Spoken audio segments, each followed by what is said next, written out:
كلا إذا دكت الأرض دكا دكا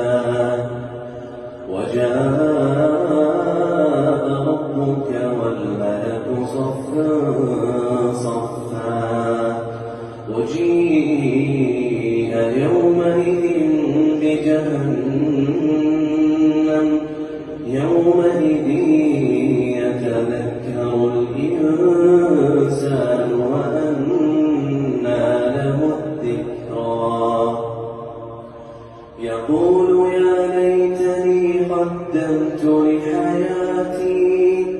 فيومئذ لا يعذب عذابه أحد ولا يوثق وثاقه أحد يا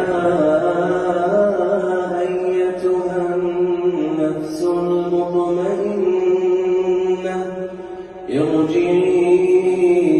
إلى ربك راضية مرضية فادخلي في عبادي وادخلي جنتي.